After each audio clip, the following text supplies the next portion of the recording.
Deadpool 2 is pretty good. Alright, this review I'm about to shove in your faces is gonna have a lot of fucking spoilers in it, so if you don't want spoilers in your ear meat, then go. Get out of my house. Please. Alright, so as most fans probably know, Deadpool 2 is the second movie in a long-running Deadpool cinematic universe that Marvel has been shoveling out of their asses for the last 10 years. This movie stars Zazie Beetz as Domino, the only character that actually matters. It also stars Thanos as Cable, who should probably upgrade to Xfinity at this point.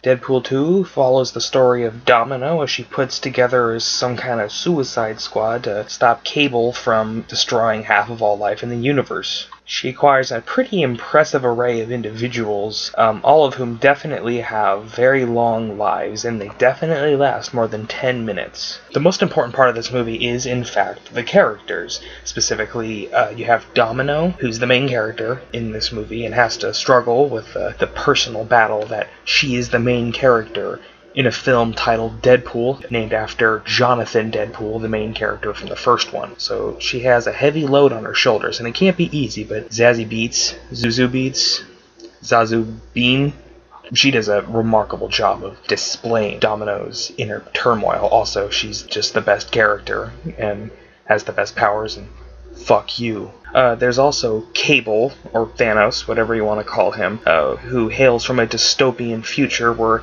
X-Men Origins Wolverine apparently warranted multiple sequels, and thusly and rightly, I would say, has quite an anger towards mankind. The rest of the Suicide Squad in this movie definitely all have very deep, fulfilling character arcs that place them among probably the best that we've ever seen in cinema history. I mean, what else would you expect with characters like Ron Swanson here? Or budget Stephen Buscemi. Or is it Steve Buscemi? I probably fucked that name up.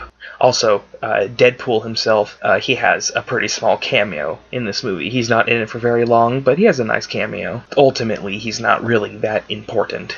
My biggest complaint with this movie, probably, is that it often feels overstuffed. There's too much stuff happening at any given second, not enough downtime. 1 second, they're fighting Cable, the next second, they're all eating shawarma, and then there's just 30 minutes of uninterrupted Boss Baby footage, and then the movie ends, and then there's the after-credits scene where Rick Fury comes out talking about the Justice League or some shit. I don't know, I kind of tapped out of the movie at that point. Those small complaints aside, the sound design in this movie was actually really quite wonderful, phenomenal. Sometimes I felt like I was actually there when Cable would snap someone's neck, and I would shit my pants and cry in fear, and I would be reminded that it was just a movie and I had nothing to fear. But sometimes I still wake up in cold sweats. I can't forget the sound. The doctors say there's nothing they can do. I can't wipe away the past with Charmin Ultra Wipes. Not this time.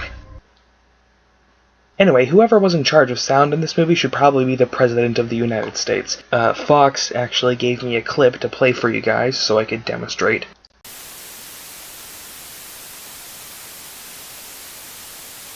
It's even better in IMAX. Oh, also, before I forget, the CGI in this movie is fucking phenomenal. Apparently, and no one knew this until recently, but Colossus isn't a real metal person. What the fuck? Also, another little-known fact, but at the end, when Cable turns Deadpool into dust, all the things that Deadpool said, that wasn't actually scripted. Ryan Reynolds fucking improv'd all of it, and they kept it in the script because it was just so emotional. It didn't even stop there. Apparently, they actually turned Ryan Reynolds into dust. It's amazing. And when Deadpool tries to blow up the Gotham Central Hospital, the practical explosive effects that they had set up there, apparently the explosives didn't actually detonate on time. And like the fucking phenomenal actor that Ryan Reynolds is, he stayed in character the whole time until the explosives finally detonated. That's just one of the truly best performances of this generation. Finally, for the moment I've all been waiting for. My movie review butt corner. Now, full disclosure, there wasn't exactly an ensemble cast of various asses to choose from for this, but I'll try my best. There's the character Peter, who not only has a nice butt, but his entire character oozes sexuality. And Ned Flanders. As for Deadpool, he's only in this movie for a few seconds in his cameo, and in that time we didn't really get any good view of his posterior, so I actually have no way of knowing if he's upgraded his butt to a newer model or not, but I guess we'll just have to wait until Deadpool and the Wasp comes out this July. Alright, now that all that's said and done, I think it's time to actually rate this piece of shit, huh? I give it, drumroll please, a pretty good out of 5. Thank you for listening.